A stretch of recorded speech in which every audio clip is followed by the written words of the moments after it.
تو آئیے ابتدا کرتے ہیں پہلے خلیفہ راشد، خلیفہ رسول سیدنا ابو بکر صدیق رضی اللہ عنہ سے۔ اللہ تعالیٰ ارشاد فرماتے ہیں، والذین آمنوا باللہ ورسلہ اولئک هم الصدیقون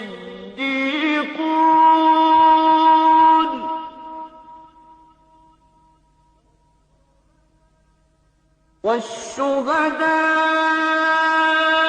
عند ربهم لهم أجرهم ونورهم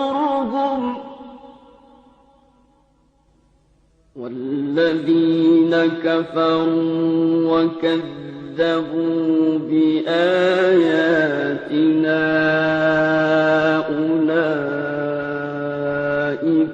أصحاب الجحیم۔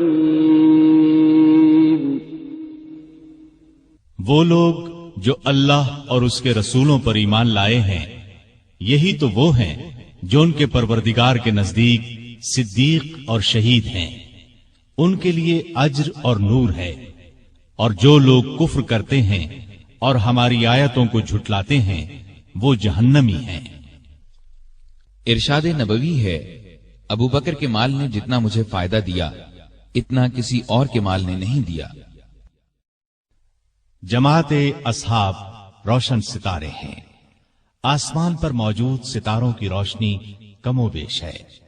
یہی مثال صحابہ کرام رضی اللہ عنہم کی ہے، لیکن ہیں سبھی روشن۔ ان میں سب سے نمایاں، سب سے روشن اور سب سے تابناک بہرحال پہلے 4 صحابہ ہی ہیں۔ یہی پہلے 4 صحابہ خلفائے راشدین ہیں۔ عشرہ مبشرہ میں بھی سب سے پہلے انہی کا نام ہے۔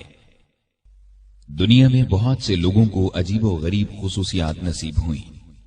آدم علیہ السلام سب سے پہلے انسان ہوئے۔ اللہ تعالیٰ نے انہیں ماں باپ کے بغیر پیدا فرمایا۔ عیسیٰ علیہ السلام بن باپ کے پیدا ہوئے۔ نوح علیہ السلام کو 950 سال کے قریب زندگی ملی۔ ابراہیم علیہ السلام کو آگ میں ڈالا گیا، آگ انہیں جلا نہ سکی۔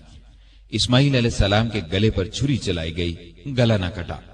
یونس علیہ السلام کو مچھلی نے زندہ نگلا، پھر مچھلی کے پیٹ سے زندہ نکل آئے۔ موسیٰ علیہ السلام سے کوہ طور پر اللہ تعالیٰ نے کلام فرمایا۔ نبی کریم صلی اللہ علیہ وسلم کی تو ہر بات ہی عرفہ و اعلیٰ ہے۔ آسمانوں کی سیر کی، ختم نبوت کا تاج آپ کو پہنایا گیا۔ آپ کی امت کو یہ امتیاز بخشا گیا کہ آخری امت قرار پائی۔ اس آخری امت میں بھی بہت سے افراد انوکھی خصوصیات والے قرار پائے۔ ان میں سب سے بلند درجہ ابو بکر صدیق رضی اللہ عنہ کا ہے۔ ان کی شان میں اللہ تعالیٰ نے یہ آیت نازل فرمائی، إِلَّا تَنصُرُوهُ فَقَدْ نَصَرَهُ اللَّهُ إِذْ أَخْرَجَهُ الَّذِينَ كَفَرُوا ثَانِيَ اثْنَيْنِ إِذْ هُمَا فِي الْغَارِ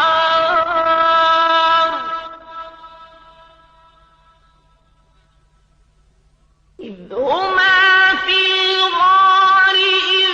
يقول لصاحبه لا تحزن إن الله معنا فأنزل الله سكينته عليه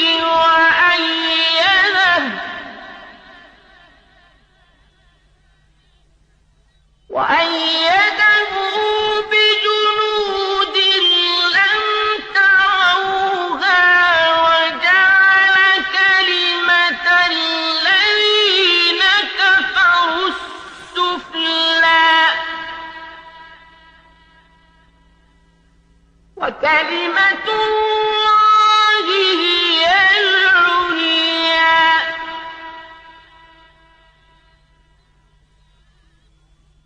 والله عزيز حكيم۔ اگر تم ان کی مدد نہ کرو تو اللہ ہی نے ان کی مدد کی،